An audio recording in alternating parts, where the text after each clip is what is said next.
Nuevamente con ustedes. Voy a tratar el día de hoy, o en esta ocasión, un tema que creo que es pues de cierta importancia tanto en el área prehospitalaria, es decir, de utilidad para los paramédicos, como también para los médicos, sobre todo en los servicios de urgencias. Me refiero específicamente a cuándo está indicado practicar radiografías de la columna cervical en una víctima de un politraumatismo. Existen varios criterios para la toma de las radiografías de la columna cervical y por ende de la aplicación de un collarín cervical, criterios que se pueden traspolar al medio prehospitalario, aunque últimamente estos criterios que voy a mencionar fueron con el enfoque del servicio de urgencias y que para mí lo único que hicieron estos criterios o estas reglas fueron complicar un poquito más el entendimiento de cuándo aplicar un collarín y sobre todo cuándo es tomar estudios de imagen de la columna cervical y en general, si hay sospecha de lesión de columna o de la espina, pues una tomografía tanto de columna cervical como dorso lumbar. ¿Por qué surge esto? Desde hace ya algunos años ha venido tomando cada vez más fuerza la idea o el criterio de no permitir que una víctima traumatizada permanezca demasiado tiempo inmovilizado o estabilizado o empaquetado en una tabla espinal larga por múltiples inconvenientes. Una tabla espinal larga, como su nombre lo dice, una tabla, ya sea de madera o de otro material, es rígida, es muy molesta, ocasiona dolor importante en las prominencias óseas, en el occipucio, occipital, en las escápulas, en el sacro, en los talones. Después de 2 horas de estar haciendo presión el cuerpo en esos sitios, puede aparecer isquemia, falta de circulación y, ¿por qué no?, úlceras cutáneas en esos sitios, independientemente de que se restringe también la respiración y en los pacientes con problema respiratorio crónico o con enfermedad respiratoria se les dificulta más respirar. El hecho es que desde hace ya algunos años, no hay una fecha precisa, pero es tema ya polémico y de controversia, por lo menos durante los últimos 5 años, de que la restricción de una víctima de un traumatismo sea selectiva, es decir, que no se utilicen los criterios de hace muchos años, de hace 15 o 20 años, de que por el hecho de haber sufrido un traumatismo de riesgo elevado para lesión de la columna vertebral, era más que suficiente para lo que le llaman empaquetar, era más que suficiente para prehospitalariamente aplicar un collarín cervical e inmovilizarlos en una tabla espinal larga, con el puro antecedente del traumatismo de alto riesgo de lesión de la columna vertebral. Y todos lo sabemos y todos lo hicimos en alguna época, tanto en el medio prehospitalario los paramédicos como nosotros en urgencias.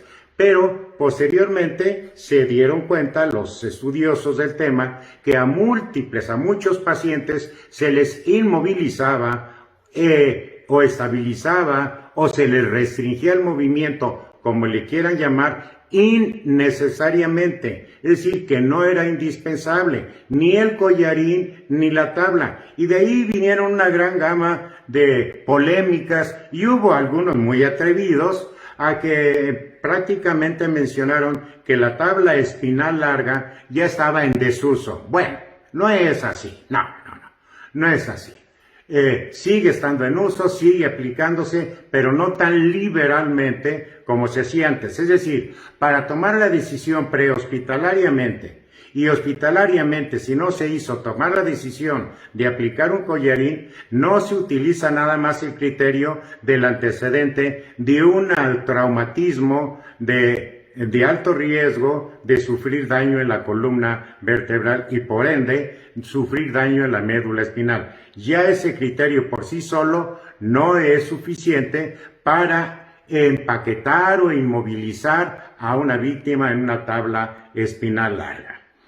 Para tratar de simplificar las cosas, aparecieron, cada vez ha hecho más ruido esto en los manuales, en donde se preparan los alumnos para el manejo de las urgencias traumáticas, dos tablas o criterios que para mi gusto son unas tablas o criterios de muy mal gusto. Complican muchísimo el entendimiento de cómo abordar a una víctima para determinar si requiere o no collarín cervical y una radiografía. Uno de ellos son llamados los criterios del estudio de utilización de radiografías de emergencias.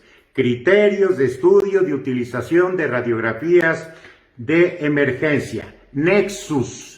Y cuando uno ve esto, Nexus, y este nombre rimbombante, dice uno, wow, ¿no? Pero cuando lo lee uno, dice uno, no, mi no comprender cuáles son estos criterios y cómo aplicarlos. Y luego le añaden otros, los canadienses, que le llaman la regla canadiense de la columna cervical. Más complicada, simplona, complicada, abarca muy poco, no dice nada. Ni el Nexus, ni la regla canadiense de la columna cervical realmente tienen una aplicación metodológica, entendible, simple, amigable para el médico y mucho menos para el paramédico. Yo siempre he dicho que la mejor forma de abordar los problemas es un abordaje sistemático, es decir, llevando cierto orden lógico. Y ya había yo expuesto este tema en alguna ocasión, pero lo voy a repetir nuevamente porque considero que es de relevancia y es muy simple en la forma en que yo deduzco después de estudiar pues unas reglas y otros criterios y también el manual, el que más me agrada, el que lo aborda mucho mejor, es el manual que se usa para el estudio del manejo prehospitalario de la víctima con trauma. Bueno, ¿qué es lo primero? ¿Cómo vamos a abordar y cómo vamos a tomar la decisión de si un paciente en el terreno va a requerir collarín cervical y por ende estabilización en una tabla espinal larga? Número 1. Lo primero es valorar la escala de coma de Glasgow para ver el estado de conciencia. Todos sabemos a qué me refiero. Si la escala de coma de Glasgow es de 14 puntos o menos, ya no continúa uno más. Suficiente para que en un paciente politraumatizado, lo atropellaron, se cayó de un piso de altura, chocó por delante, lo chocaron de lado, iba en moto, iba en bicicleta, es decir, fue un politraumatismo y tiene un Glasgow, una escala de coma de Glasgow de 14, suficiente para ya decir a este paciente le aplico collarín y lo empaqueto. Obviamente estoy hablando de que antes de eso a todo paciente traumatizado, lo sabemos muy bien, lo primero es lo primero y lo primero es manejar aquellas alteraciones en las funciones vitales que atentan contra la vida en forma inmediata.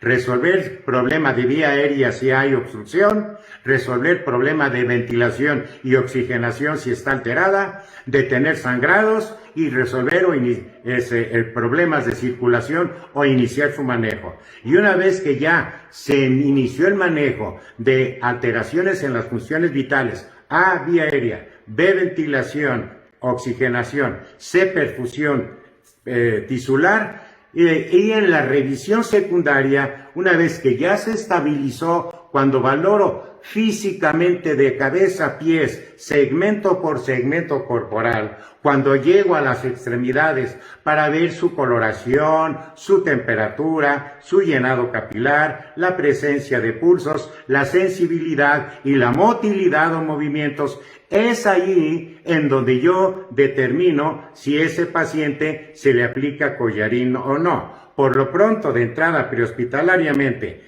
a todo paciente politraumatizado le inmovilizo la cabeza o la columna cervical en forma manual y alineada mientras manejo el ABC. Pero una vez que ya manejé esto, entonces procedo a determinar si requiere o no que le aplique collarín. Obviamente hay criterios de pacientes críticos que de todas, por ser crítico, se empaqueta y vámonos porque no hay que durar más de 10 minutos en el terreno. No hay tiempo de valorar. Pero cuando hay tiempo de valorar, número 1, la escala de coma de Glasgow. Tiene 14 puntos y fue atropellado, collarín y tabla. Tiene 15 puntos, escala de coma de Glasgow normal, me sigo con el número 2. Le pregunto, ¿te duele la parte posterior del cuello o le duele a usted la parte posterior del cuello? Si me dice sí, suficiente, collarín y empaquetamiento. Si me dice no, no me duele, ok, le palpo yo toda la apófisis espinosas de la columna cervical y le pregunto que si hay dolor en un momento dado. Si al ir palpando las apófisis espinosas, la parte posterior del cuello, ¡ay!, se queja, ¿me duele? Suficiente. No había dolor espontáneo, pero hay hiperestesia, dolor a la palpación. Ya no digo más, collarín y empaquetamiento. No, no le duele. Le voy a decir, mueva usted su cabeza a los lados y me dice si al moverla le despierta dolor en el cuello o siente hormigueo en sus brazos. Muévala a la derecha. ¿Dolor o hormigueo? No. A la izquierda. ¿Dolor o hormigueo? No. Muy bien. Entonces el paciente tiene un Glasgow de 15, no hay dolor espontáneo, no hay dolor a la palpación y no hay dolor con el movimiento pasivo de él ni presencia de alteraciones neurológicas. Hasta ahí vamos bien. No ha indicado el collarín y no ha indicado el empaquetamiento. Viene la segunda fase.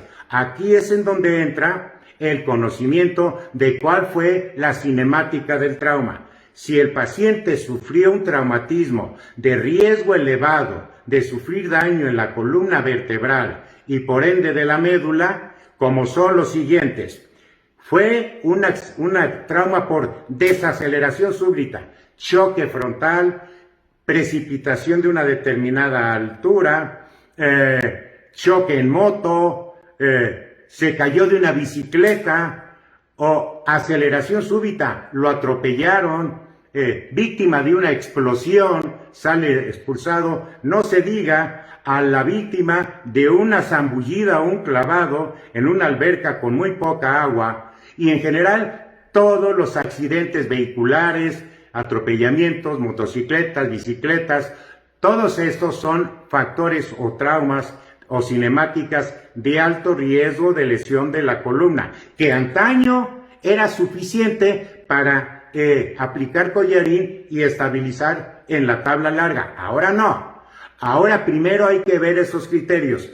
Antes de llegar a esto, si tenía un traumatismo de este tipo y Glasgow de 14, collarín. Si tenía este traumatismo y le dolía el cuello, collarín. Si no le dolía pero le despertaba dolor al palparlo, collarín. Si no le dolía ni le despertaba dolor al palparlo, pero dolía y aparecía calambres al moverlo a los lados, collarín. Si no había nada de eso, ok, trauma de alto riesgo y ahora tengo que descartar o tengo que cumplir los siguientes criterios.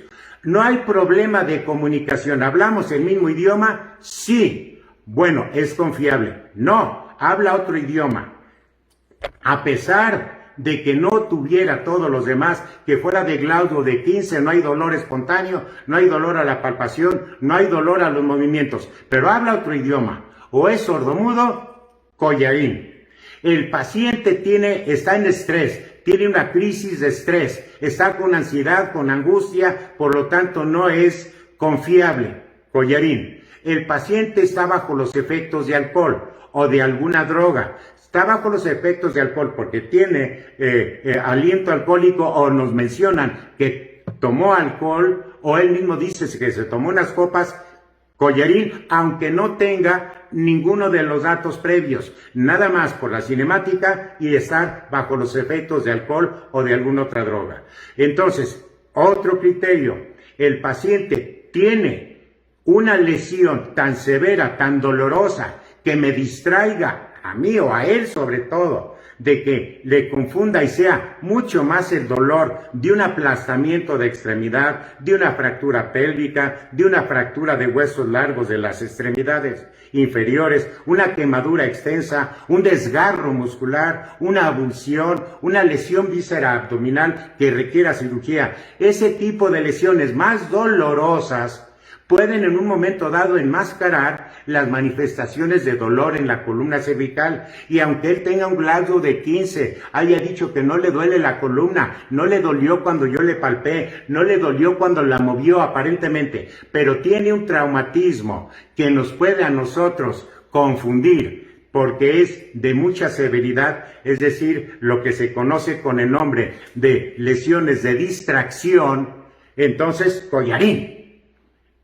Entonces, paciente con una cinemática de trauma que es de alto riesgo, no hablamos el mismo idioma, no puede comunicarse porque tenga problemas del habla, está con una crisis de ansiedad, tiene lesiones distractoras, está bajo los efectos del alcohol o de alguna droga, aunque no tenga ningún dato neurológico, Collarín. Oye, no tiene ninguna lesión distractora, nos comunicamos bien, hablamos el mismo idioma, no está bajo los efectos del alcohol ni de ninguna droga y no está bajo una crisis de ansiedad o estrés por la lesión, por el accidente sufrido. ¿Ok? No se aplica Collarín y no se estabiliza en tabla larga. Así de simple. Entonces, cuando yo no voy a aplicar Collarín y no lo voy a empaquetar, voy a seleccionarlo. Ya no es, oye, lo atropellaron. Sí, lo atropellaron. Oye, se cayó de 5 metros, sí. Oye, iba en moto y tuvo un accidente de moto, sí. Pero ahora déjame ver. Ya no por eso lo voy a aplicar su Collarín y lo voy a empaquetar. ¿Está el paciente con Glasgow de 15? Sí, tiene Glasgow de 15. El paciente no le duele espontáneamente la columna cervical, la parte dorsal del cuello. No le despierto dolor con la palpación, es decir, no tiene hiperestesia al palpar apófisis. No hay dolor cuando mueve el cuello hacia los lados, ni manifestaciones de daño neurológico. El paciente sufrió una cinemática importante, sí, fue atropellado, pero es confiable, hablamos bien, hay buena comunicación, no está bajo los efectos de alcohol, no está bajo los efectos de una droga, no está bajo una crisis de estrés por el traumatismo. No se encuentra el paciente con un daño gravísimo, dolorosísimo, no tiene ni quemadura extensa, ni trauma de pelvis, ni trauma de extremidades, ni lesión intraabdominal dolorosa, ni aplastamiento, ni desgarros, no hay nada de eso, no lo empaqueto, punto. Ya quedó entonces claro. ¿Cuándo sí lo voy a empaquetar? Glasgow de 14, suficiente. Con un antecedente de trauma de riesgo, Glasgow de 14. Oye, le duele la columna, el cuello por sí solo, lo empaqueto. Le duele cuando le palpo, lo empaqueto. Le duele cuando mueve a los lados o hay calambres, lo empaqueto. No tiene nada de eso, pero el paciente está alcoholizado, lo empaqueto. No tiene nada de lo anterior, pero está bajo los efectos de alguna droga, lo empaqueto. No tiene nada de lo anterior, pero no hablamos el mismo idioma, no nos entendemos o tiene problema para el habla, lo empaqueto. No hablamos, hablamos el mismo idioma, no hay problema para platicar, pero el paciente está en una crisis de ansiedad por el traumatismo, lo empaqueto. No hay nada de esto, pero tiene una fractura del fémur muy dolorosa o un aplastamiento, lo empaqueto. Así de simple. No se necesita con que el nexus y la regla canadiense de la columna cervical, que nada más nos confunden. Siguiendo este orden, suficiente para tomar la decisión prehospitalariamente y si no, dentro del hospital para ver si le aplico collarín, si no se lo han aplicado y le tomo estudios de imagen de la columna cervical.